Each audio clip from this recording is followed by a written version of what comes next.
रही है कि चंपाई के आने से बीजेपी का पलड़ा मजबूत हुआ है। बीजेपी के इस दावे को जेएमएम ने सिरे से खारिज कर दिया है। जेएमएम की माने तो सूबे में सिर्फ एक चेहरा है और उसी चेहरे के बदौलत सत्ता में वापस आना है। कोल्हान की जंग में कौन है भारी? कि भाजपा में आने से कोल्हान में भाजपा को मजबूती मिलेगी। चंपाई के आने से बीजेपी होगी मजबूत। किसी को टाइगर बनाती है, जनता बनाती है। या फिर रामदास सोरेन पलट देंगे सियासी गेम। भगवा रंग में चंपाई सोरेन रंग गए और रामदास सोरेन मंत्रिमंडल में शामिल हो गए।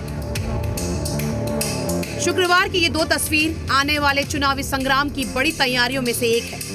चंपाई के भरोसे कोल्हान में बीजेपी भगवा झंडा फहराने की उम्मीद पाले बैठी है तो इसकी काट में, लेकिन जेएमएम ने रामदास सोरेन का दाव चलकर नहले पर दहला मारा है। स्वाभाविक है कि चंपाई सोरेन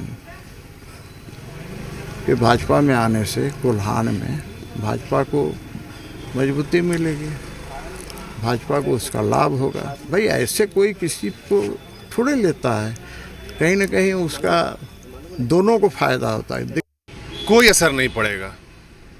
देखिए, संगठन पार्टी किसी को टाइगर बनाती है, जनता बनाती है और झारखंड की जनता सिर्फ एक चेहरे के साथ है, वो है हेमंत सोरेन जी का चेहरा। दरअसल चंपाई से बीजेपी ने बड़ी उम्मीदें पाल रखी हैं, क्योंकि कोल्हान की 14 सीटें रांची का रास्ता तय करवाती है। लेकिन जेएमएम ने रामदास सोरेन का दाव चलकर दहले पर दहला मारा है। महागठबंधन को उम्मीद है कि कोल्हान में गुरु को उसी के शिष्य से मात मिलेगी।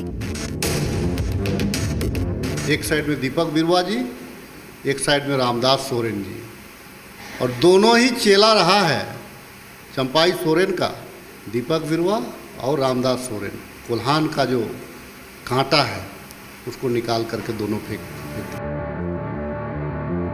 दरअसल बीजेपी को इस बार अपनी पार्टी के चेहरे पर यकीन नहीं है। इसकी वजह है लोकसभा चुनाव के सभी आदिवासी बहुल सीट पर बीजेपी को हार का सामना करना पड़ा।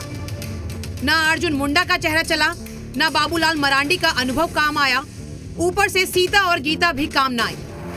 ऐसे में चंपाई से बीजेपी को बड़ी उम्मीद है, लेकिन हेमंत सोरेन के सामने ये चेहरा काम करेगा, ये बड़ा सवाल है। रांची से काम